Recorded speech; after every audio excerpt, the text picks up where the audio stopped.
हमने देखा किस प्रकार से भीम ने जिमूट नाम के एक बहुत ही महान मल्ल योद्धा को चारों खाने चित कर दिया और सभी विराट नरेश के पास में अच्छे से रहने लगे।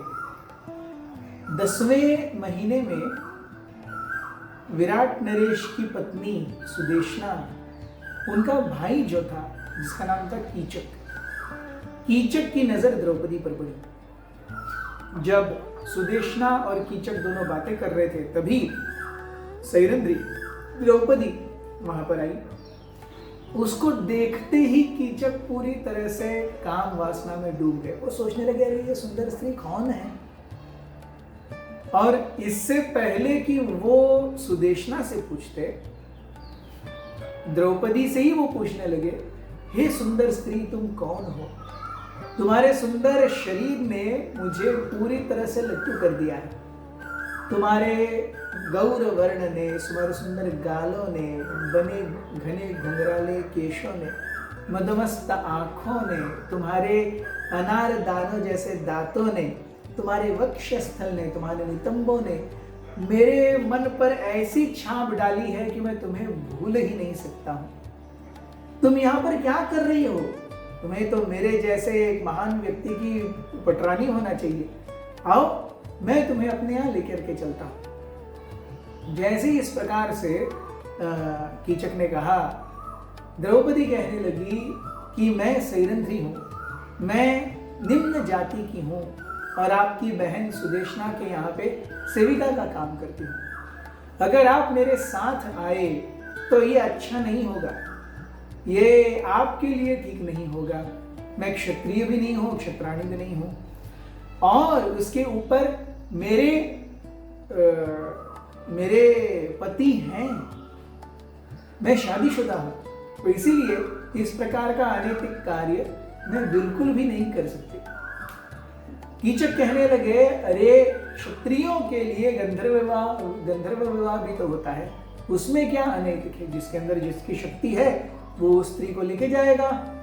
अगर आपके पति हैं तो आने दो उन्हें, देखेंगे किसके अंदर कितना दम है। लेकिन मैं तुम्हें छोड़ना नहीं चाहता। तुम्हारे अंदर जो मासूमियत है, तुम्हारे शरीर के अंदर जो कमसिनता है, उसके ऊपर मैं पूरे तरह से फिदा हो गया। इस प्रकार से कीचक द्रौपदी को सैरंध्री के रूप में मनाने का प्रयास करने लगे। द्रौपदी तुरंत वहां से चली गई। She did not want to stand in front of Kichaka. Kichaka लेकिन द्रौपदी को भूल नहीं पाए। थोड़े दिन बाद फिर से वो अपनी बहन सुदेशना के पास आए।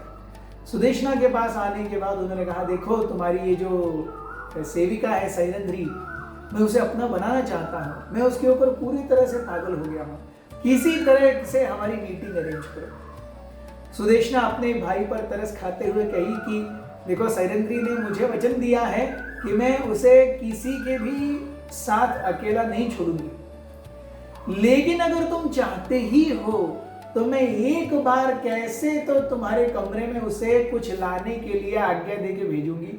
उस समय अगर तुम अपने आप से उसको रिझा सको, अपने कमरे में रख सको, तो तुम उसके ऊपर जीत हासिल कर लिए। लेकिन मैं ये एक ही बार कर सकती हूँ, बार बार नहीं कर सकती, मैं भी वचनबद्ध हूँ। कीचक ने कहा ठीक है।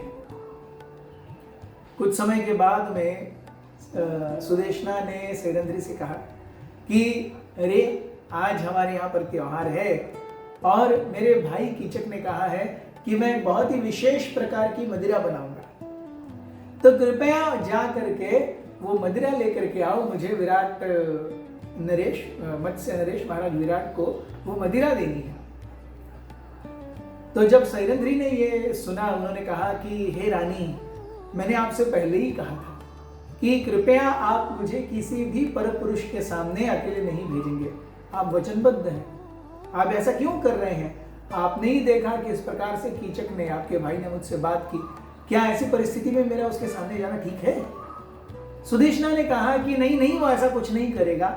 आपके पास मैं एक घड़ा दूंगी, बस वो केवल उसके अंदर मदिरा डालेगा और मदिरा भर के आप वहां से यहां आ जाओ, और कुछ नहीं होगा। सैरंध्री जानती थी कि इतने आसानी से मदिरा छूटने नहीं वाला, लेकिन अपनी रानी को वो कुछ कह भी नहीं सकती थी। उन्होंने वो घड़ा लिया और वो कीचक के पास जाने लगे। जाते हुए उन्होंने सूर्य भगवान को देखा और प्रार्थना की कि हे सूर्य देव, कृपया मेरी रक्षा कीजिए। मैं जो नहीं चाहती थी वो मुझसे जबरदस्ती करवाया जा रहा है। अगर मैं सही में पतिव्रता हूं तो मेरे पातिव्रत्य को कभी भंग न पड़े। सूर्य देव ने द्रौपदी की पुकार सुन करके कृपावश एक राक्षस को द्रौपदी की रक्षा के लिए भेज दिया और वो राक्षस द्रौपदी की रक्षा में आजीवन रहा। उसने कभी द्रौपदी का साथ नहीं छोड़ा। He was invisibly always there with Draupadi. Draupadi Kichaka के कमरे में गई। कीचक ने फिर से अपनी काम भरी आंखों से द्रौपदी को देखा और कहा, हे प्रिय आओ, मुझे पता है मेरी बहन ने तुम्हें भेजा है, तुम यहाँ पर मदिरा लेने आई हो ना, लेकिन मदिरा लेने की इतनी क्या जल्दी है? थोड़ा बैठो तो सही, हम थोड़ी बातें तो करें, हम थोड़ा समय तो निकालें। द्रौपदी देख करके कि बातें निश्चित रूप से है ना मर्यादा से बाहर जाएंगी, उन्होंने कहा कि मेरी स्वामिनी ने मुझे केवल मदिरा लेने के लिए भेजा है, कृपया मदिरा पात्र भर दीजिए। इसी बीच में कीचक आए और जैसे ही मदिरा पात्र भरने के लिए आए, उन्होंने मदिरा पात्र रख दिया और द्रौपदी को पास खींचने का प्रयास किया। पहले तो उन्होंने द्रौपदी के पल्लू को पकड़ा। द्रौपदी ने तुरंत ही घूम करके अपना पल्लू अपने गले से निकाल दिया। ये देख करके कि द्रौपदी काफी चपल है, कीचक आगे आए और उन्हें पकड़ने का प्रयास किया। द्रौपदी ने अपने पूरे ताकत से, द्रौपदी ऐसे पकड़ने वाले थे, द्रौपदी बैठ गई और कीचक के घुटनों को जोर से धक्का दिया। पूरे बल से घुटनों को धक्का देने के कारण कीचक का बैलेंस निकल गया, वो गिर गए। कीचक जब गिरे तो ऐसा लगा जैसे पहाड़ी टूट पड़ा हो। द्रौपदी वहां से भागने लगी, कीचक उनके पीछे भागे। द्रौपदी सभा की ओर भागी जहां पर राजा और बाकी सब होंगे।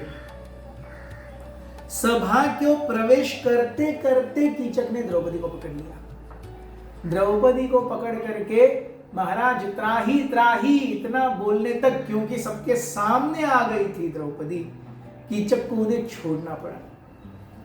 द्रौपदी देख करके भाग गई। यहां पर ये सब देख करके भीम बहुत ज्यादा उतावले हो गए। भीम सोचने लगे अब कुछ करना ही पड़ेगा। अब भीम कुछ करेंगे तो कवर ब्लो ऑफ हो जाएगा। युधिष्ठिर महाराज ने कहा कि हे वल्लभ, तुम्हारी यहाँ पे जरूरत नहीं है, तुम्हारी जरूरत निश्चित रूप से जहां पर रसोई है वहां हो रही है, तुम वहां जाओ।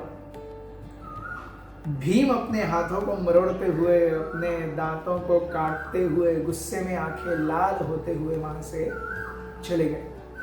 युधिष्ठिर महाराज ने उस समय चीजों को रोक लिया। द्रौपदी ने भी देखा कि उनके पति युधिष्ठिर महाराज ने चीजों को संभाल लिया है। She also came little down, but the danger was not entirely off. Kichaka Draupadi के बीच में और क्या हुआ ये हम देखेंगे आने वाले एपिसोड में। बने रहिए हमारे साथ। हरे कृष्ण।